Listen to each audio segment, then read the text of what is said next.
Sebuah video memperlihatkan pasien COVID-19 dirawat di depan instalasi gawat darurat atau IGD Rumah Sakit Umum Pemerintah Karyadi, Kota Semarang, Jawa Tengah viral di media sosial. Video diunggah di akun Twitter @laila_dimyati pada 27 Juni 2021. Tampak beberapa pasien berbaring di tempat tidur dengan kondisi menggunakan selang infus dan oksigen.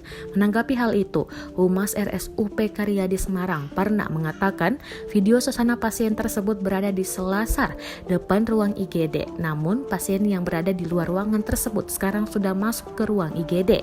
Hingga saat ini, kata dia, keterisian tempat tidur di IGD RSUP Karyadi hampir terisi penuh. Sedangkan untuk ruang isolasi dan ICU penuh sehingga terjadi antrian pasien yang akan masuk ke dalam ruangan. Parna mengungkapkan tenda darurat yang didirikan di depan IGD juga sudah terisi untuk observasi pasien yang akan masuk. Parna menyebut saat ini tercatat ada ratusan nakes terpapar COVID-19, mulai dari dokter, perawat, dan analisis kesehatan. Ratusan nakes yang terpapar itu masih menjalani isolasi di tempat karantina terpusat. RSUP Karyadi juga membuka pelayanan vaksinasi untuk umum dengan kuota terbatas.